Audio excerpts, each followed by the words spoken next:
also kind of like this one. What's that? That's Dunbar. That's not a bad one to have. Yeah, this looks like more my style too. Good. It's readable. Although this is very readable. I mean, you can. That's what I really like about it. It's almost conversational in the way that it does it. Mm-hmm. And it's, I wouldn't call it rigorous, but it's mathematical and it backs things up, but it doesn't get bogged down in pages of partial differential equations. Nothing wrong with partial differential equations. I love the partial differential equations, but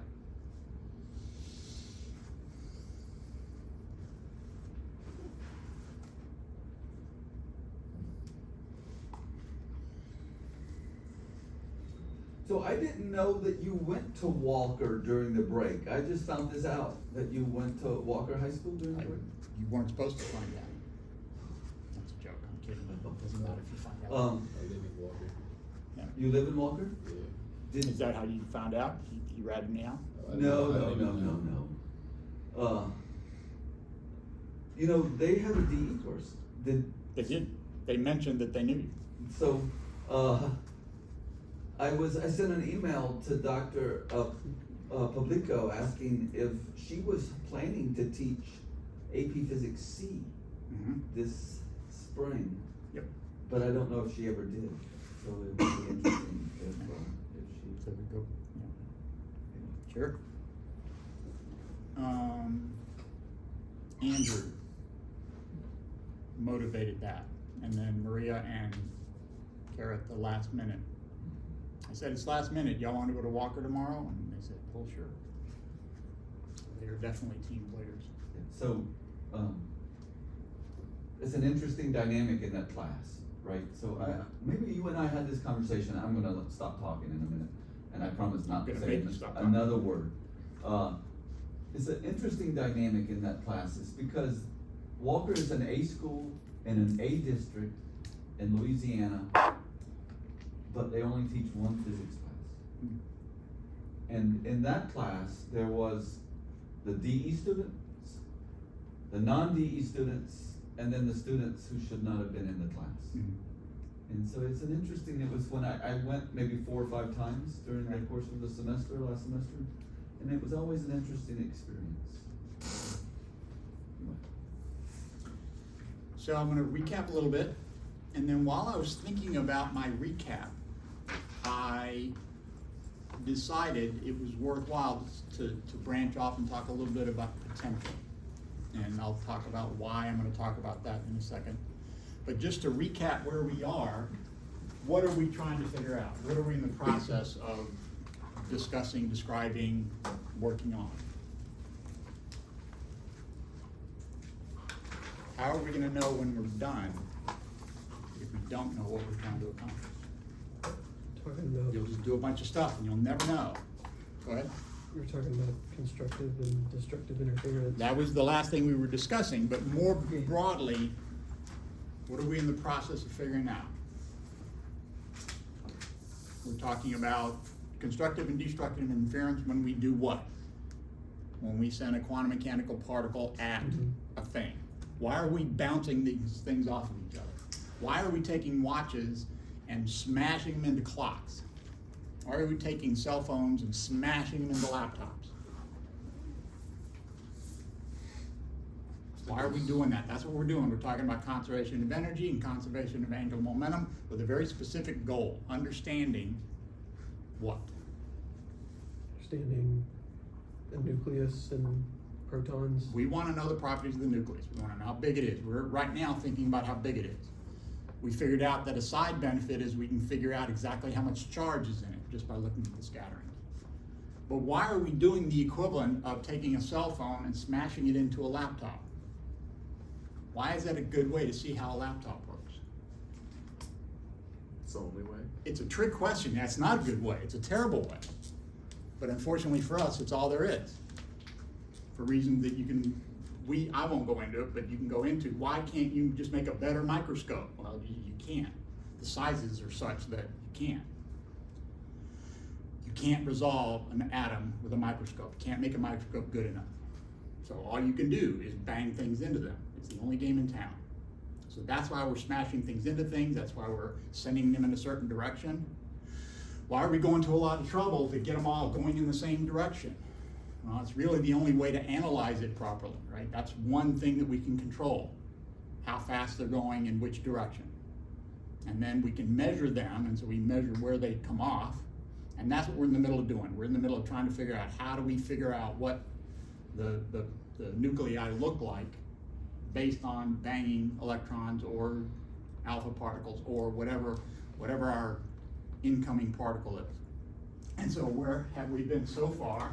We figured out, and I'm going to recap this again, we figured out that I can look at d sigma d omega. Why are we plotting that? We're going to all this trouble to calculate d sigma d omega. Why are we calculating that? Why are we working so hard to figure out what that is? Anybody remember? Is that the maximum particles you can count? Okay, it has to do with counting particles, and that is the number of particles that hit our detector divided by the amount, the flux, the number per unit area that are going in. And the reason number per unit area matters is if we send in just one, it's probably going to miss everything. We need to send in more. And in fact, the more we send in per unit area, if we send in one here and one over here, they're still going to miss. But if we send in two right close to each other, they're more likely to hit something. So we want to send in a whole bunch per unit area. That's how many we can count on our detector. So this is what we can measure. It just turns out to be this. What do we call that? D sigma d omega. It's got differentials in it, so it's a differential something or other.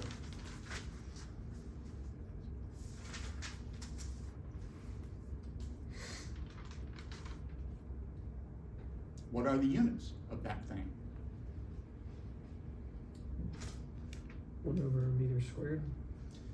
This is 1 over meter squared, and it's in the denominator. And so when I do that fraction, what do I get? Meter squared. Meter squared come up on top, and now I have an area of some type. And what is the area of? It's a trick question. It's not the area of anything. It can sometimes calculate out to be the cross-sectional area of a sphere, or twice it, but it's not the area of anything. It's a fraction of particles that hit my detector from the one to, as reference to the ones that come in. It happens to have units of area, so I call it a cross-section. There's an absorption cross-section, and we can think of it in terms of the size of the thing, but that's really not what it is. It really is just what are the odds that I detect something as a function of angle. And what did we find out for our hard sphere scattering, right? Just a sphere where we bounce it off.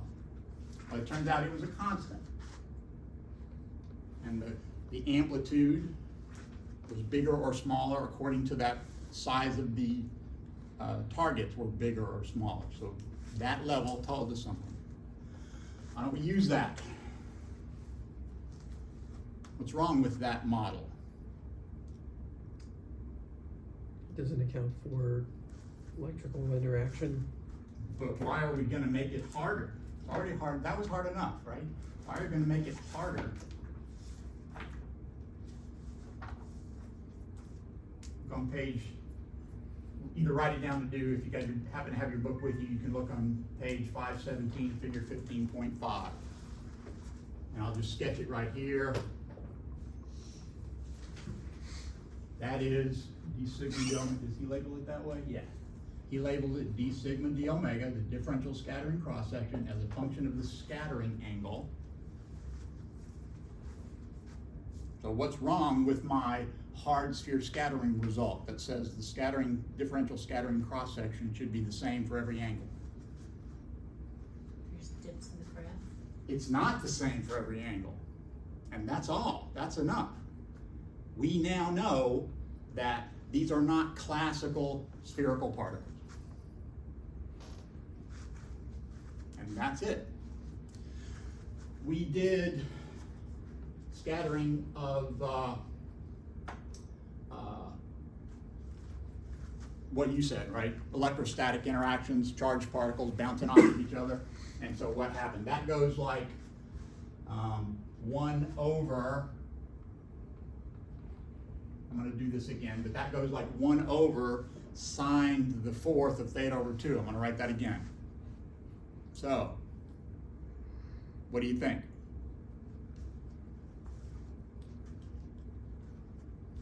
Well, as Bugs Bunny would say, you're getting warmer, Doc.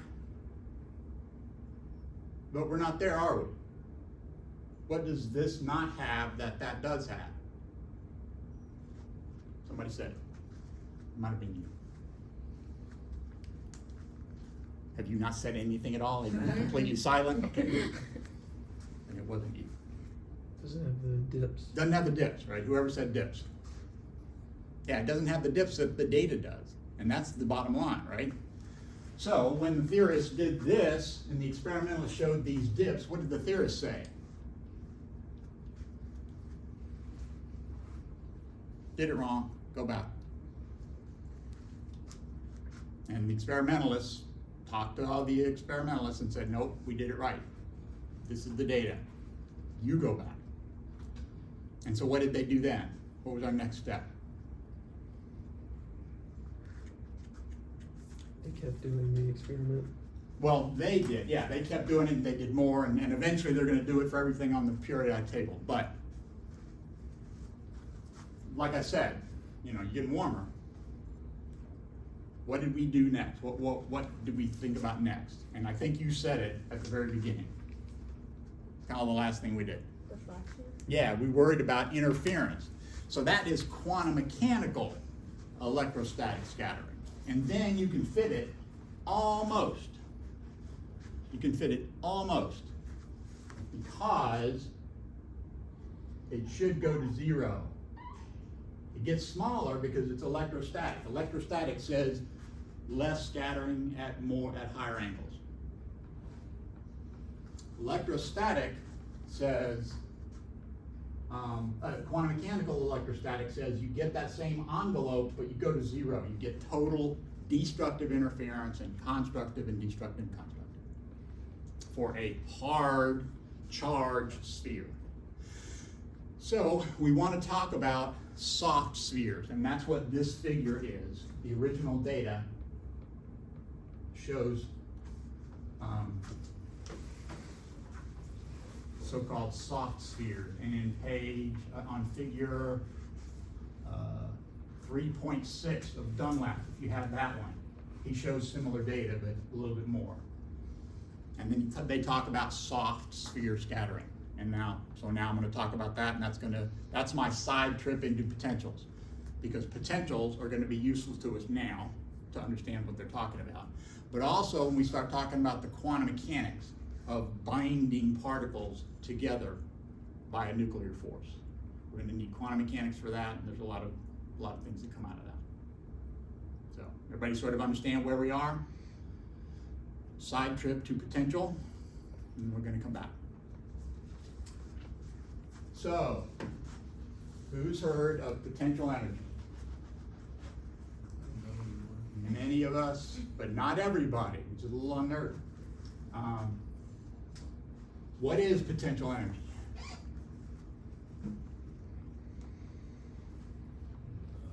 The energy something has from its position. It's because of an interaction, and it is frequently, but not always, space-dependent, but you're right. But it's more important to think of it as an interaction, and it's a function whose derivative gives you the force. Strictly speaking, this is the z component of the force, but we're just going to do this one-dimensional for a while.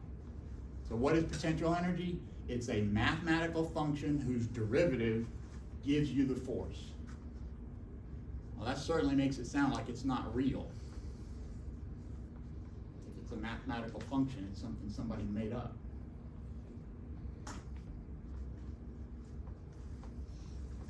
What if I had a harmonic oscillator? Does anybody happen to recall what the potential energy associated with a harmonic oscillator is? This would have been in 221, so you probably haven't even seen it yet. Anybody? 1/2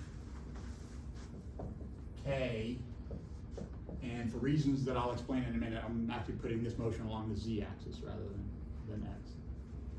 But you pick up any book, you're almost never gonna see 1/2 kz squared. For whatever reason, springs always orient along the x-axis. So, if I take the derivative of that, what do I get? Derivative of 1/2 kz squared. KZ. I get kz. That the force on a spring? Almost.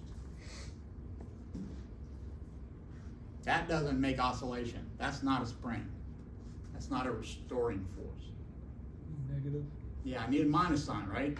Why do I need the minus sign? Well, if I'm in the plus z direction, if I've moved it to plus z away from 0, I want the force to restore that equilibrium.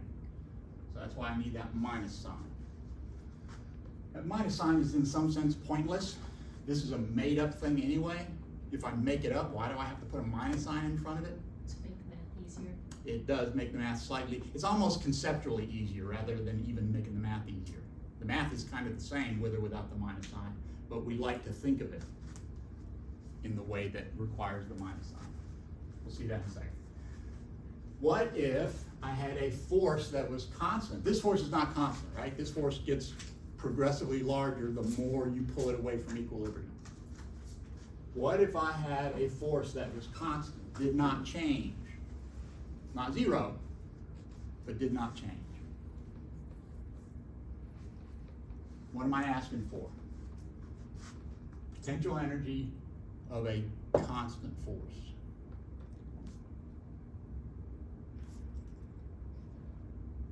This is all potential energy is. It's a function whose derivative gives me that force. So what function has a derivative that gives me a constant?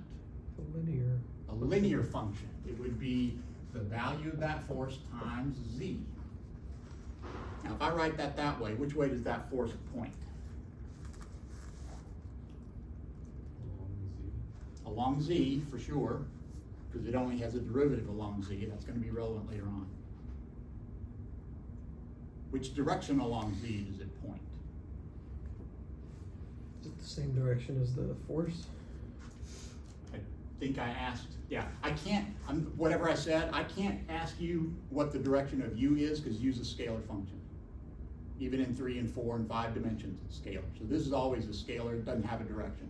So whatever I may have said, I meant to ask you, what is the direction of this force F?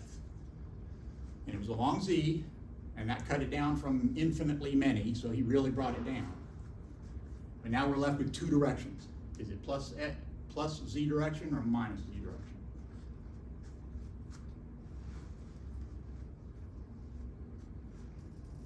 F is the magnitude of the force, so it's a strictly positive number. So you now know that capital F, this capital F, is a positive number. It's the magnitude of the vector, it's a positive scale. So, what have I got to do? To get the force from the potential energy, what have I got to do? Take a derivative. Got to take the derivative. What happens when I take one derivative of that with respect to z? Just get F. F, and then what have I got to do? Add a negative sign. Put my pointless minus sign in front of it. So which direction does this force point? It's along z and it has a minus sign in front of it. So which So direction minus does it point? z? In the negative z direction. It points in the negative z direction. If I were to plot this, that potential energy, what would it look like?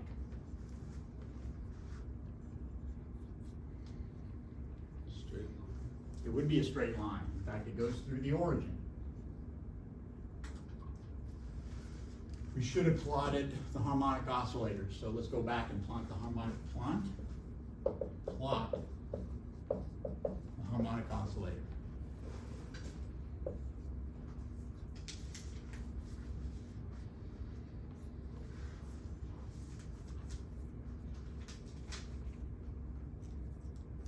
Tell me what it looks like. It is a parabola.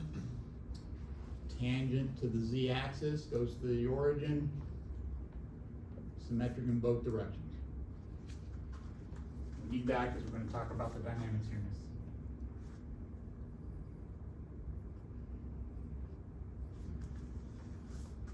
How can I make this force bigger? Can I raise it if I move it up? Is that a bigger force? No, why not? Because the slope or the derivative would still be the same. Yeah, the slope would be the same, and the slope is the force. If I raise that, I'm adding a constant to this potential energy. It would be Fz plus 5, Fz minus 7, Fz plus C, where C is just some constant that doesn't depend on Z. What happens to C when I take that derivative? It disappears. It's gone. So it does not affect the motion of this particle. Here's the fancy word for that.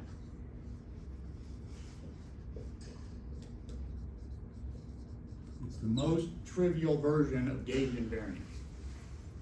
So next time you're at a party, start throwing around the word gauge invariance. I almost certainly misspelled gauge. Just know. There's a UA gauge and then there's an AU gauge. And anytime a physicist makes a 50-50 guess, he'll be wrong about 90% of the time. So it's not the constant, it is the slope. I would have to make that steeper or shallower. If I make it steeper, what's happened to the force? If I make it steeper, what can you tell me about that force? The force is increased. Bigger force, right? What if I made it horizontal? What would the force be? 0. 0. Is the force 0 anywhere over there? At the origin. Right here, where I have a 0 slope at that instant. Does that make sense? That I have 0 force at the origin? Yeah, that's the point of equilibrium.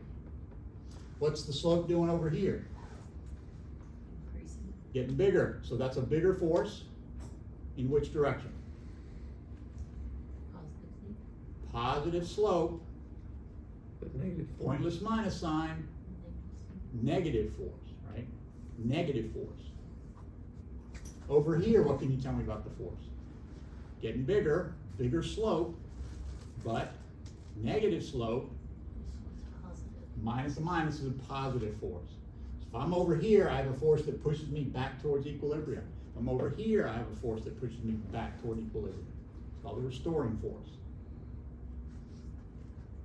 Do I have a restoring force over here? No. That's a constant force that always pushes me towards negative Z.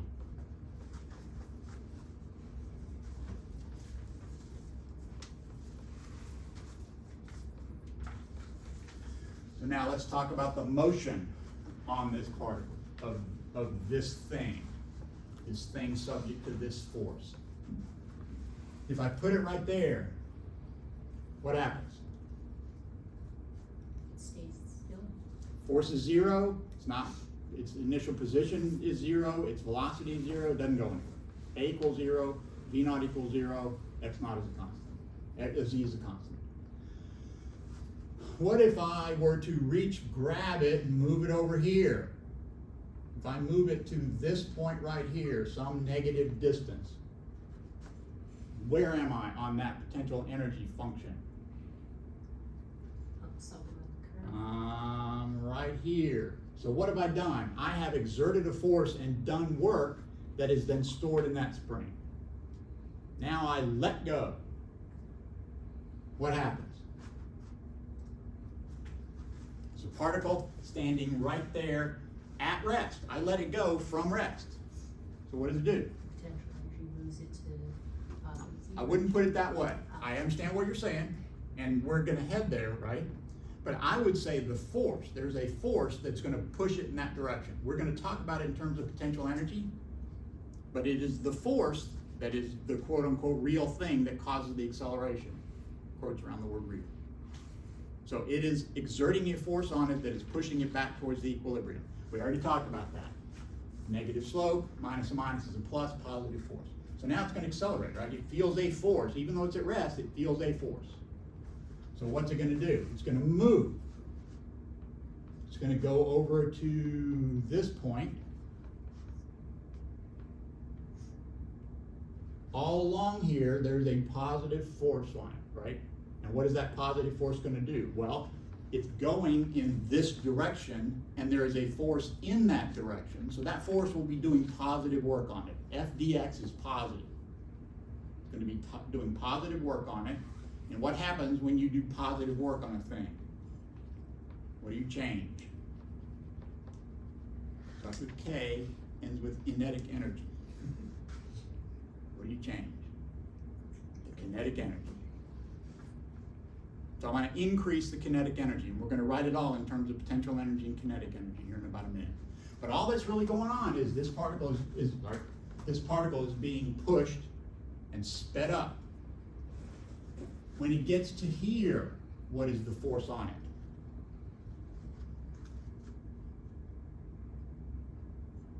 Zero. It is zero, and why did you say that so haltingly? You said it haltingly because nobody wants to talk, but I get that. Is that the rest point? That is the equilibrium point, but more to the point from the picture, that's where the potential energy has no slope, where the slope on the potential energy is zero. And all the potential energy does is tell you the force. Zero slope, zero force. So since there's zero force on it, it stops, right? No. Why not? How can you possibly move if there's no force? That makes no sense to me. I'm being sarcastic. How can you move with no force? Force isn't gone, there's nothing to counteract it yet. The force is gone, force is zero, and this is the only force in town. There are no other forces around. There is no force on that particle. How can it possibly continue moving with no force? Starts with I, Inertia. ends with inertia. What is inertia telling you? What does inertia mean? When I say something has inertia, what do I mean? The energy it's gonna keep moving with. It will move at the same speed in the same direction until, Inertia is zero. not inertia zero, Until until it's acted upon by. there's a force on it, right? Things don't have to have a force to keep moving. Things can move forever without a force. They just can't change their velocity. They can't accelerate without a force. But you don't need a force to keep moving. So it keeps moving past this point because it has a mass, and mass, at least in this case, refers to inertia. So it's going to keep going. Now, it's going that direction. What direction is the force? The force is negative, so it's in the negative z direction. Yep. Slope is positive, minus the positive is the negative force. The force is in the negative z direction. I'm moving in the positive z direction, and the force is acting in the negative z direction. What happens to me? The force is gonna stop the inertia and push it back. I slow you down. I get slowed down, right? I'm going that way. The force is opposite my displacement. That's negative work. If you do negative work, you change your kinetic energy the other way. You reduce the kinetic energy. It's another way of saying that. You slow down. Or I can think of the force that way. My velocity is that way.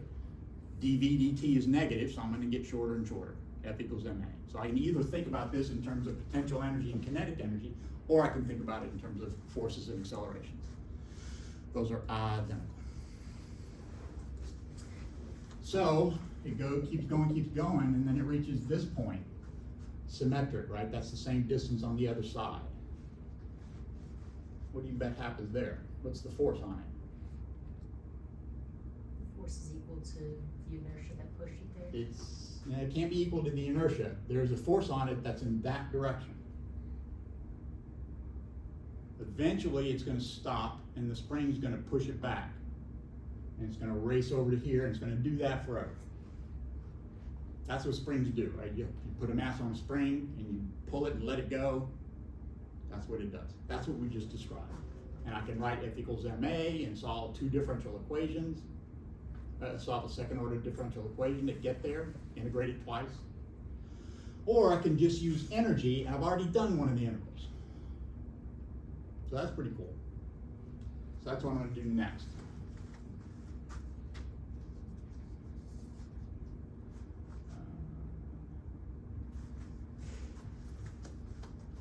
We talked about this sitting still here, and I released it, and then it stops over here, and then it goes back to the same point on the other side, and it stops again. We're gonna lay that out in a second and make it clear. I'm going back and forth, and I stop here, and I stop here. What's a good name for these 2 points where it stops?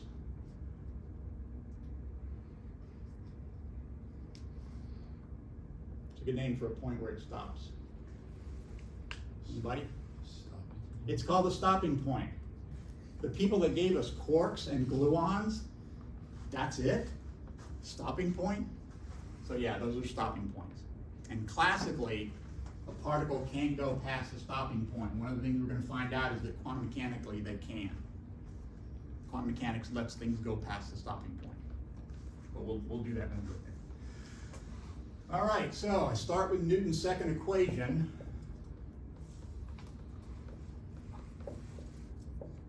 I get that, right? And I multiply by dx over dx, because if I take a number and divide it by the same number, it's 1. So I'm just multiplying by 1. Then I'm going to regroup, because these are just fractions. And you can just move fractions anywhere you want. But what do I have when I write dx dt? Who knows what dx dt is? Velocity. It is the velocity. Oh, I'm so dumb. I don't want dx dx. I want dz dz. I'll give you a second to recover. Sorry about that.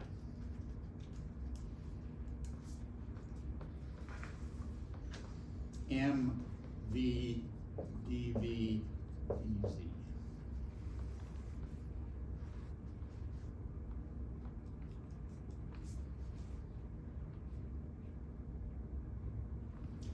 I'm kind of surprised your head didn't explode. Mathematicians usually get pissy when you say we treat derivatives like fractions, but we do it a lot. All right, good. So what do I have? I have minus du dz equals mv dv dz, and I'm going to multiply by dz. Can y'all still read this? Not really. What's that? Can't really see it with the No. glare on the board. That's what I got to hear.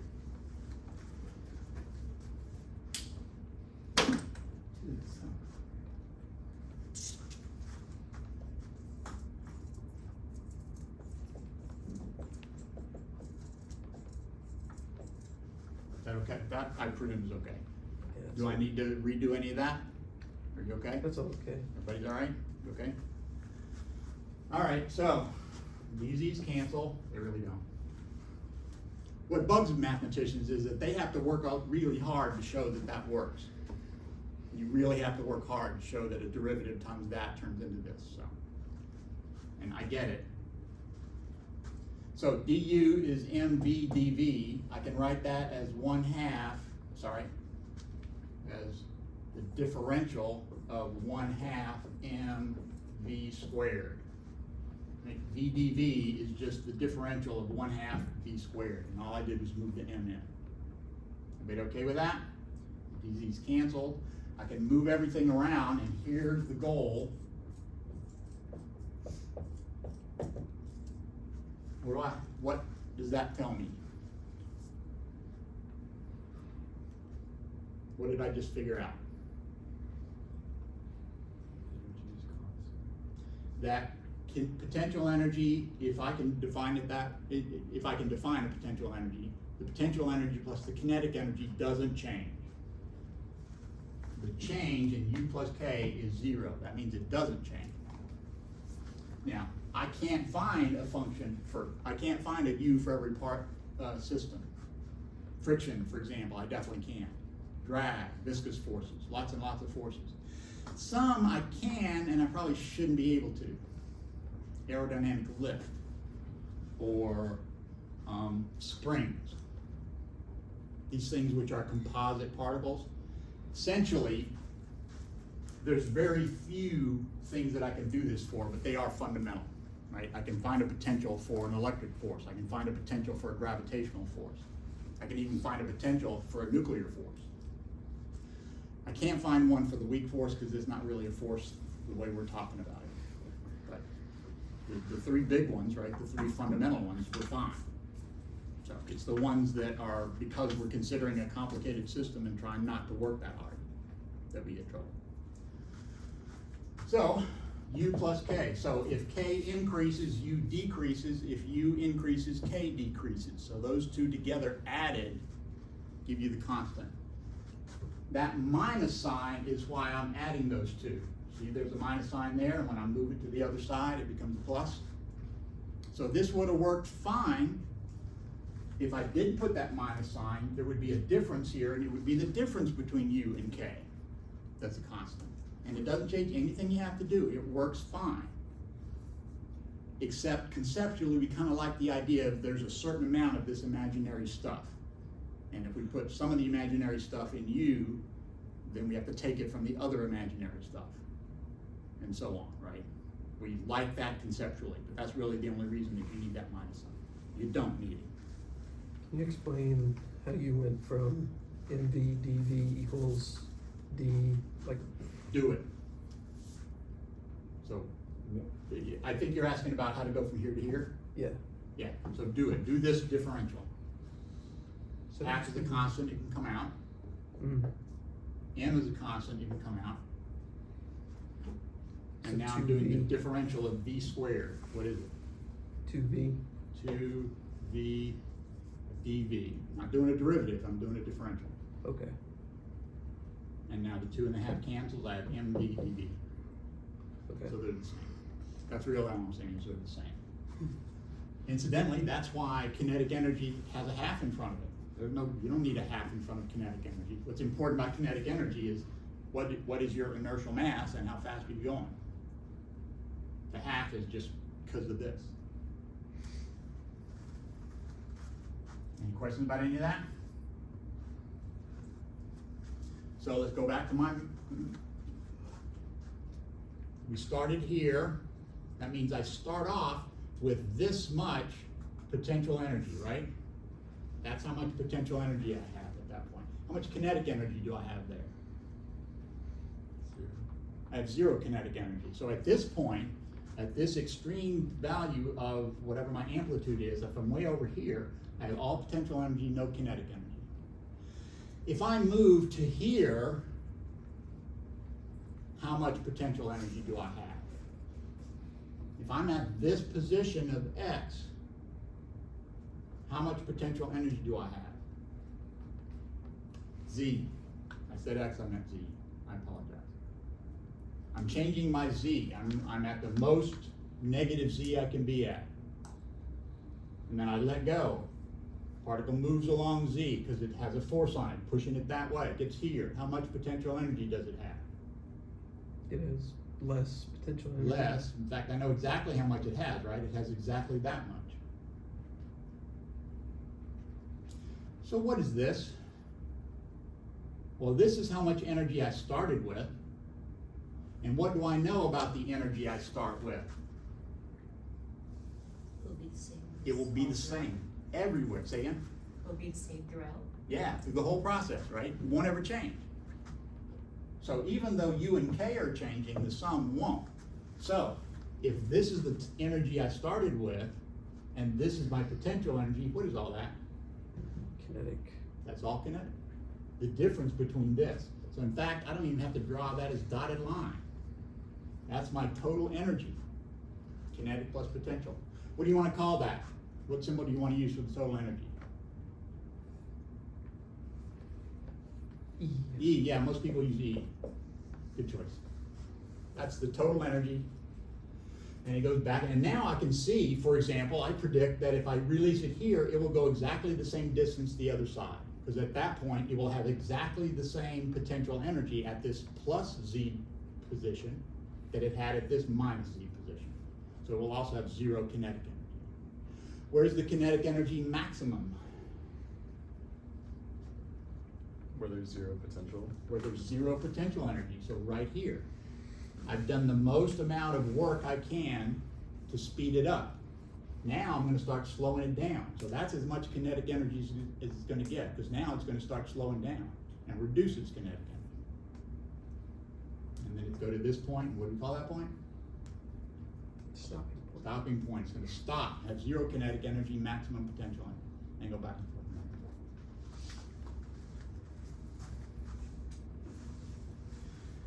Tell me this. For this potential energy, I can have different energies, can I not? How would I give this system more or less energy? What would it look like? Tell me how to draw a system that has less energy than the one I just drew. What would it look like? It'd be a horizontal line down here someplace. How, could I give it more energy? Yes. Here, I didn't do as much work. I pulled it to this stopping point and then let go. So I just didn't do as much work to get it in that state. To get it in a higher energy state, I've got to pull it harder and harder and harder. I've got to do more work to get it there. I've got to somehow put energy into that system to get it in that higher state. What's the lowest state I can have? 0. 0. Why can I not have this? Because you can't have negative potential energy. Not a true statement. I can have negative potential energy. Not here. This is all strictly positive. But generally speaking, I can have negative potential energy. I can do this. Can I write my spring that way? Can I shift the whole thing down by a constant? Why?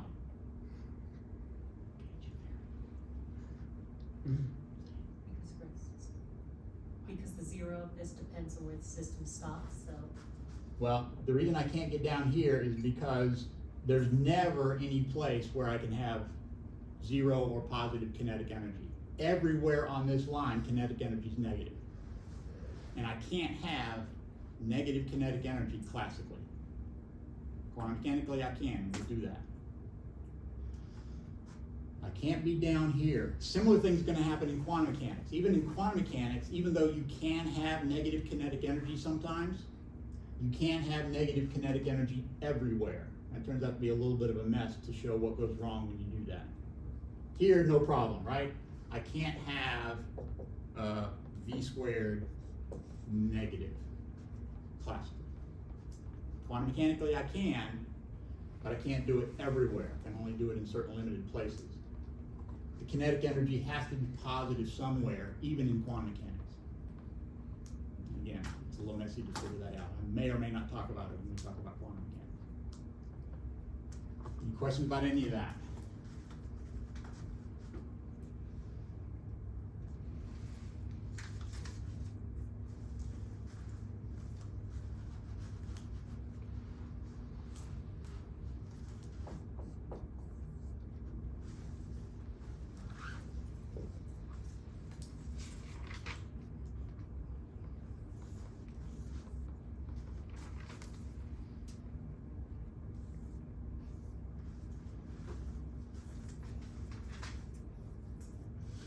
Now, for the test, I probably will put some things in there, right? I'll give this a name and this a name.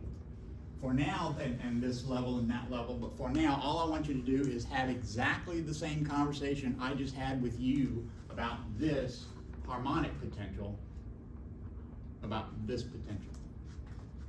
So, for example, what's the smallest energy you can have on that picture? How would you draw the motion of a particle? It would have constant energy, would it not?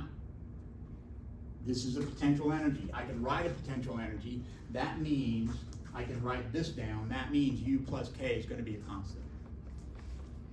If I can draw the potential energy, then it exists and I take a derivative to get the force. What's the lowest place I can put the total energy, the horizontal line that represents the energy? Not at 0. The 0 would be up here. That's a perfectly acceptable one, but that's not the lowest one I could draw. At the bottom of the earth. Yeah, this is as low as you can get. This energy can't happen. Can't do that because there the kinetic energy is always negative. classically, you can't have the kinetic energy negative everywhere. Kinetic energy is negative when you're past the stopping points. So where could I draw this? Lowest place I could draw that, right there. And in that case, the potential energy, the total energy is the same as the potential energy there, so what's the kinetic energy? Zero. It is zero, it's not moving. So it can be there, motionless, anywhere over here. If I put it right there, what happens? Stays there. Absolutely nothing, right? Force equals zero. If I put it there sitting still, it doesn't move. If I give it some kinetic energy, what would I draw? It's here, but I tap it, so I give it some kinetic energy. How would I draw that on this picture? How would I draw that I tapped it and gave it some kinetic energy? You'd raise the. Draw it higher, exactly right. I would draw it higher. So, call that like E1. E0 can't happen. That's E1, it can happen. Now, narrate that particle's lifetime. And then draw one higher and higher and higher. And tell me what they do. Tell me a story. Tell me the story of that particle. What does it do? In every case, you can assume it starts from over here someplace and goes that way. What does this particle do when it's over here?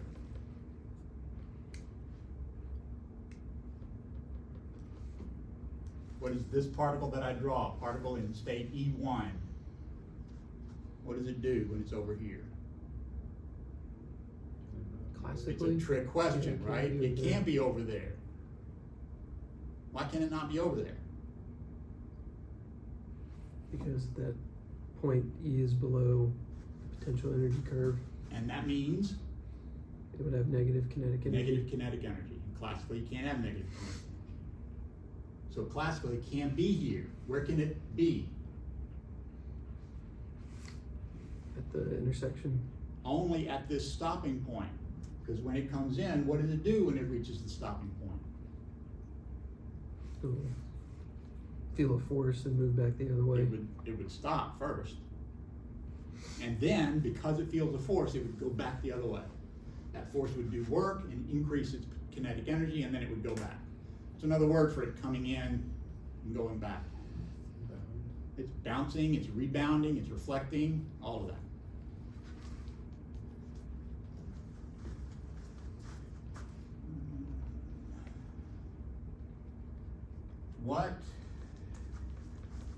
How do I make that force bigger?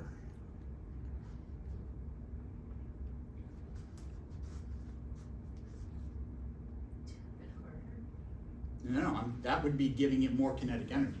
I want to know how to make the force I'm describing there, whatever that is, that's some kind of a force. I'll give you an example of what that might be in a second, but for now, that's some kind of a force. How do I make the force bigger? Shift the whole thing up? Why does that not work? Doesn't increase the slope. Gauge invariance. Doesn't help to shift it because the force, when you take the derivative, that constant goes away. Go ahead and say it again. Doesn't increase the slope. That doesn't change the slope, and the slope is what tells you the force. I gotta increase that slope. What's the most I can do? I can increase it to straight up, right? How big a force is that? Infinity. Infinity force, sorry. That's an infinite force, called a step potential. And you do that a lot in quantum mechanics. You got a lot of infinity forces in quantum mechanics.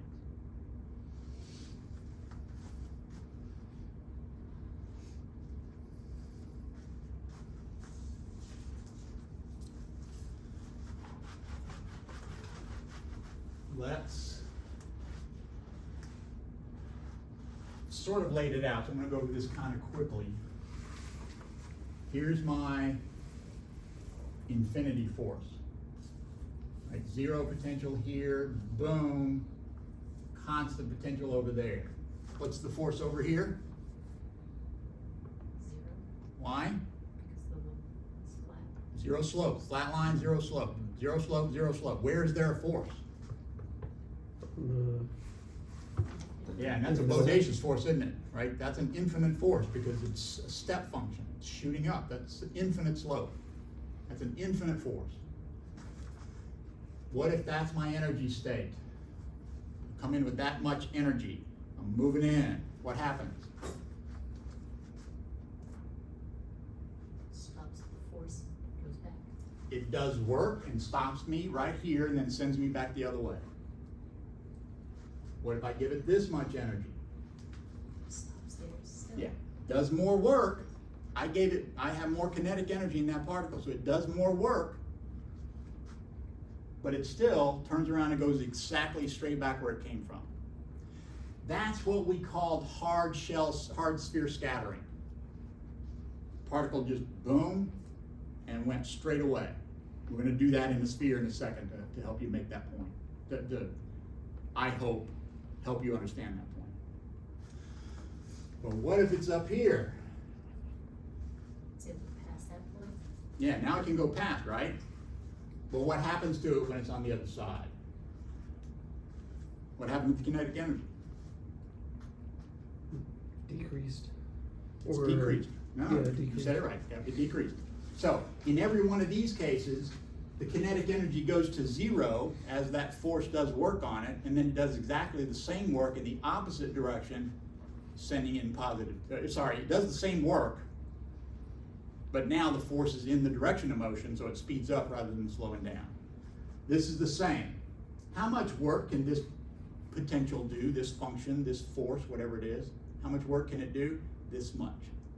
This is how much work it can do. If a particle comes in with more kinetic energy than the work it can do, then the particle gets through. This could, for example, be a thin layer of positive charges right on the surface of a metal. And if I send a positive particle in, it feels a repulsive force, right? And over that very narrow range, I mean, I guess it'd have to be I'll have to think about that a little bit.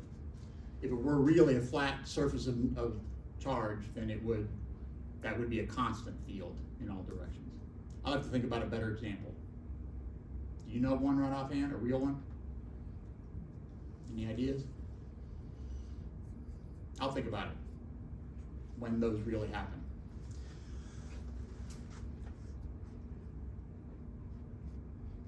So here, hard sphere, that's what both your textbooks call soft sphere scattering. And now I'm going to do soft sphere for a second. And that's going to get us to our last picture, and I won't bother you with scattering anymore for a while. So, soft sphere. First, we've got to do a sphere. Well, actually, first we've got to do, this particle is moving along Z only. Now I'm going to do the same thing. There's going to be a flat barrier at Z equals 0. But Z equals 0 is the XY plane. So now I'm going to let this particle move along X and Y, X and Z. Everybody okay? Everybody see where we're headed here? So now, this is no longer going to be the energy axis, right? This is now going to be the x-axis, and you figure out which direction the y-axis points. Not now, but eventually. Which hand did he use? The right hand. He used his right, the correct hand.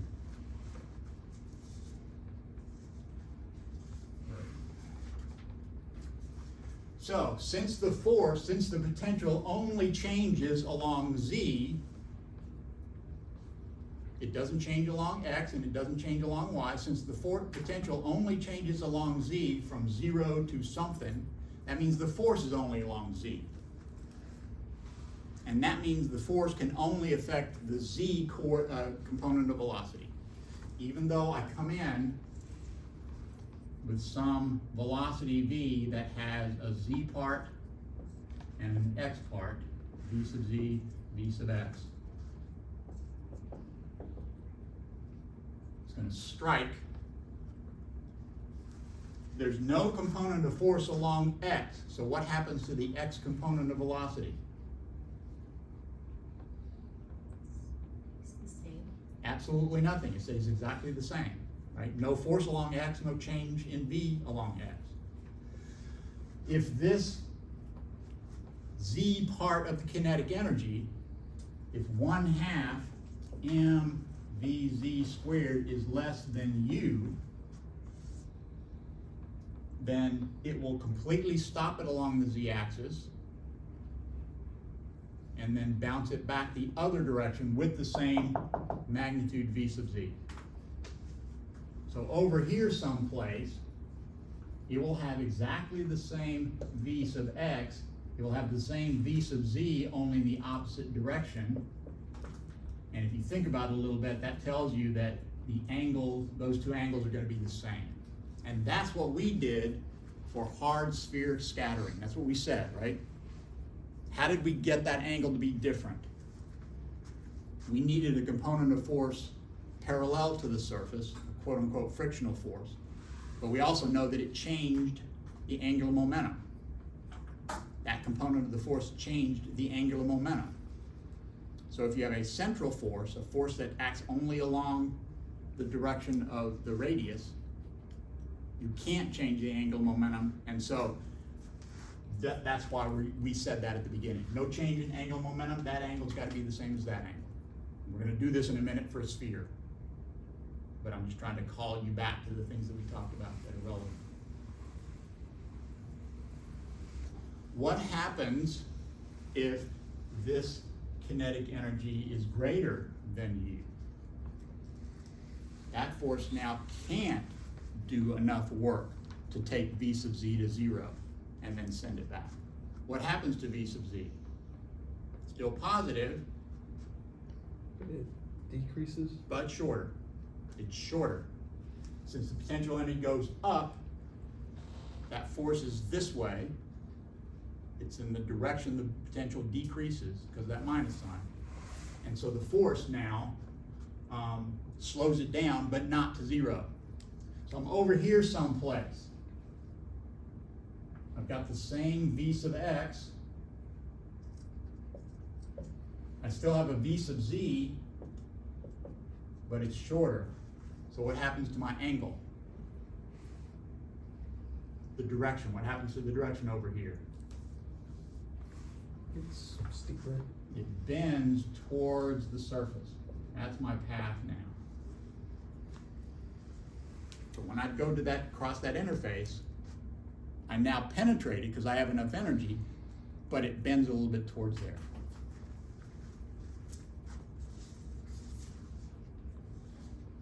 Now,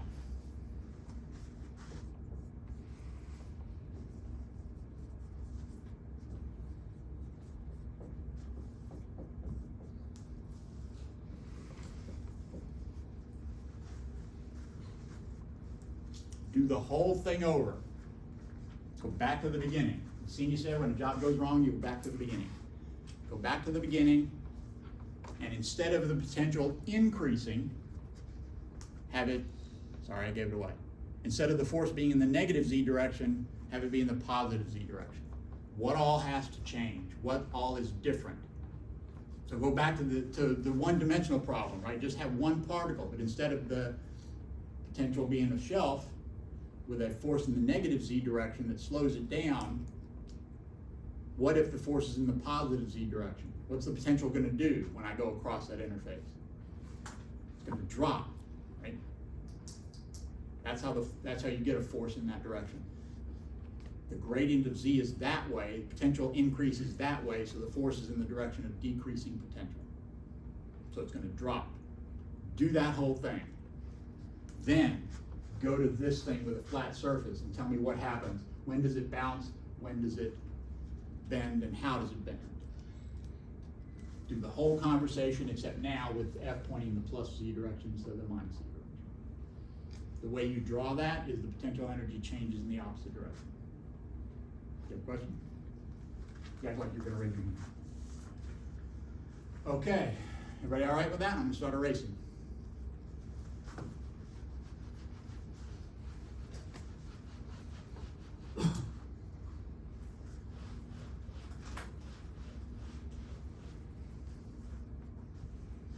Now we're going to do it for a sphere. That's our spherical.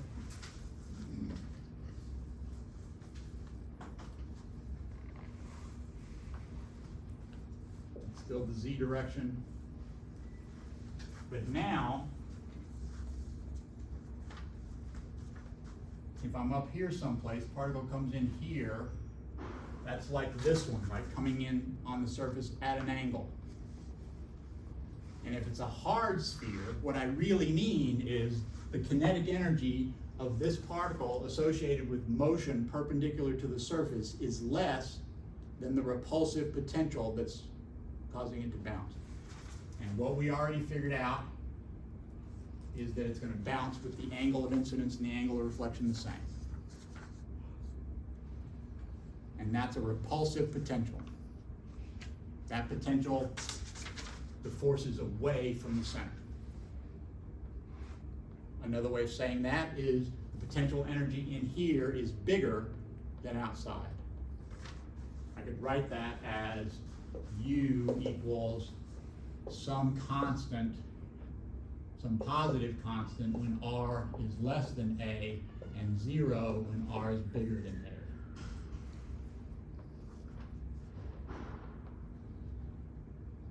What if I added 5 to both of these? Would it change anything? If I added just one, that would screw things up. Could I add 5 to both of these? All this plus 5 and this U naught plus 5. Could I do that? Why can I do that? Why would that not mess me up? It wouldn't change the relationship between the kinetic and the potential energy. More to the point, it wouldn't change the force at all. The force is the derivative of this. And I can add a constant as long as I add it everywhere, the same constant everywhere. It wouldn't change anything. Right? So why not call this 0 and this however much you are above 0? If there was a good reason to call this -7 and this U naught -7, I would. Because you can, right? You can add a constant if you want to.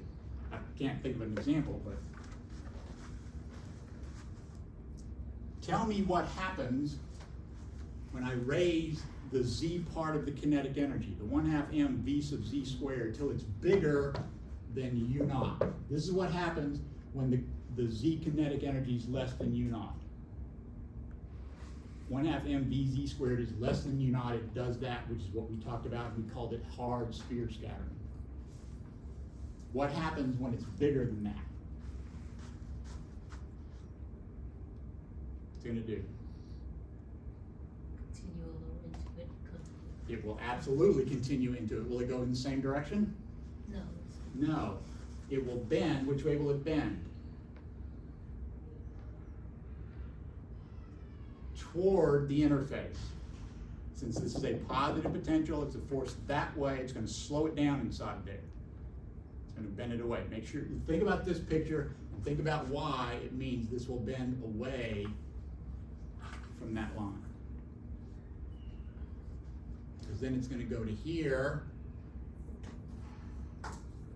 And now it's going from high potential to low potential. It's going to speed up the z component. That's the example you're going to do. You're going to do it what happens when you go from a high potential to a low potential, when the force is in the other direction. You're going to find out that it's going to bend back towards the perpendicular. That angle should be the same as that angle.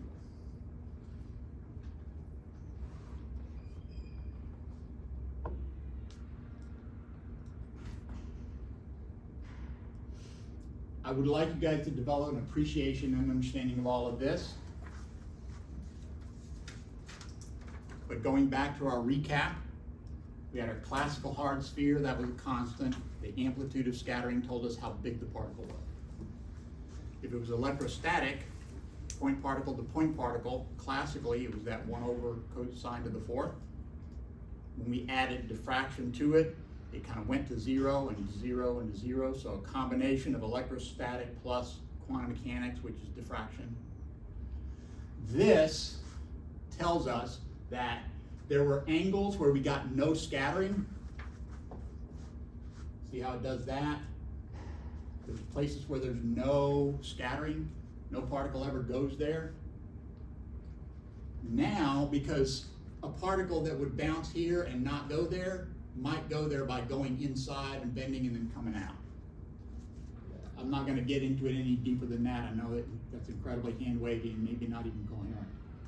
But the point is that I'm now, this place where nothing would ever scatter, now I get some scattering there. They don't go the same direction, they go in and across and out, but now they hit that point, they hit the detector there. And what does that look like? That looks like those figures that I told you, where it kind of goes down and then there's a little hump and then down a little hump. And that tells you how much they penetrate. And so the point of that gets us back on track. And now we're looking at like figure 3.7 and 3.8 in Dunbar, or does he do it? I think he just writes the equation. Yeah, he just writes the equation. So now, by fitting that scattering with the down, the electrostatic, that told us how much charge was in there. Now those little dips that don't go all the way to the bottom, that tells us how big the sphere is and how squishy it is, how soft that interface is. What that does for you is tells you that you can fit every one of those with a function like, I'll just take it out. This is equation 15.5 in Iceberg.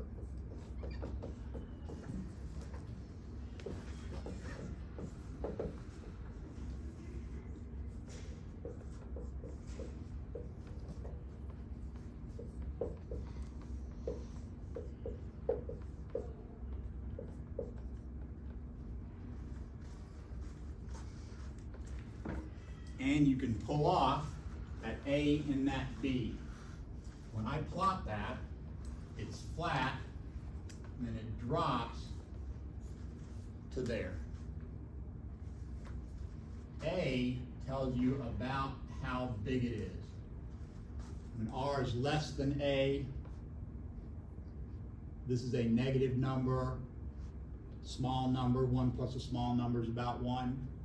It's pretty constant at some initial value. Stays constant at some initial value. So this is rho 0. Then when R over A, when R is within about B of A, this is around E equal to plus or minus 1. So that's when it starts dropping. When R is really big compared to A, this is E to a big number, which is bigger than 1. I'm dividing by a big number, I get 0. So it drops to 0. So A tells me about how big this nucleus is. And B tells me how squishy it is. You could think of this width as being twice B.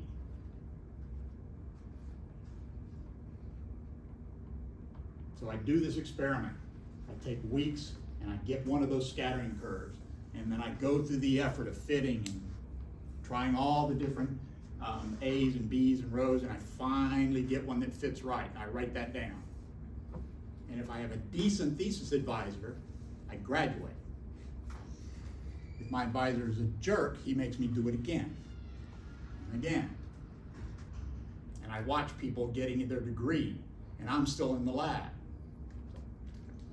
But that's a lot of effort. Getting each one of those is a lot of effort. So it's no wonder that science moves slow, because you're scrambling around in the dark. You don't know what the answer is, because nobody knows what the answer is. You don't even know what to fit it with for the longest time, right? I mean, how do you know that's not just experimental error? I promise you, the first time they went to their boss and said, here's my data, they said, dude, there's no chance. Go do that again. Eventually they will believe you that those dips are real. Now you gotta find some theorists who'll take the time to do that modeling for you. So you gotta get them excited about it so that they'll spend the time on it. Then you get them to fit it. Once you have a model that kind of fits, now you can start turning the crank. So the first time's really hard. After that, it's kind of machine-like. And that eventually you find out that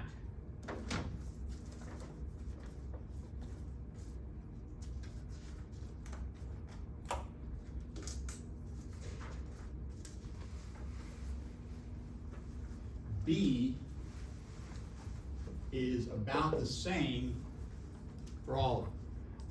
That's kind of interesting. They all have the same thin, squishy lever.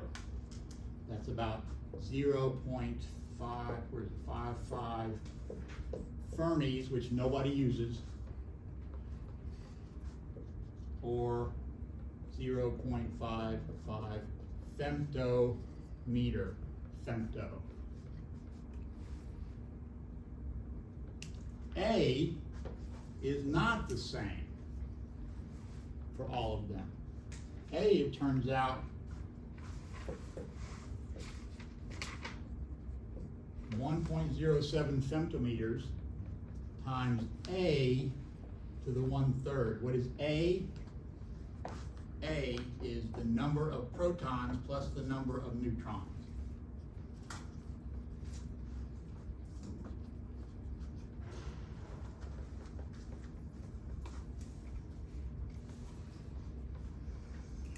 I'm not gonna start this now. I'll spend a little bit of time talking about this, but so one glitch, and I'll talk a little bit about it, but it's not that big a deal, and I'm not that enthusiastic about it, is that this experiment is sensitive to the plus charges. It doesn't know from neutrons. Neutrons don't affect this thing that's doing the scattering. So you've got to correct for that. You've got to find some other way that you know the masses of those things. You get how many protons are in there, because that's from the scattering data. But you need the mass some other way. And we can talk a little bit about that. Again, that was something they knew how to do. Once you've got the mass and the number of protons, you can figure out the number of neutrons that are in there, and then you have to play some games to figure out exactly how to scale, how this scales. Because you get sizes based on Z, number of protons, but you want, based on A, the total number of protons and neutrons. So that's where we are. We've done as much scattering as we're gonna do. So you might wanna go over it some. I mean, this might not be a bad time to sort of go over those notes and sort of see if there are pieces that put together or the stuff you still don't get and you wanna talk to me about. But now we're gonna move on and start talking about, okay, what can we do with the information that we now know how to get for that table? It's going to turn out to be, that's interesting. There's a lot of information in the fact that that scales like A to the 1/3. And that's going to motivate the modeling that we're going to do to model the nucleus and figure out why it behaves the way it behaves.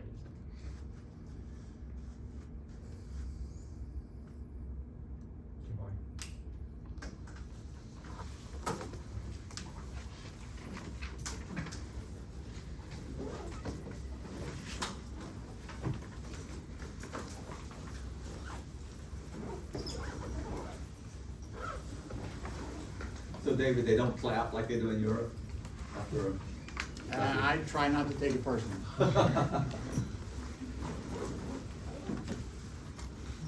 Mark, I think we lost Mark. Apparently we lost Julia too. So, you're moving on to just the size and. Yeah, so in this book, I'm going to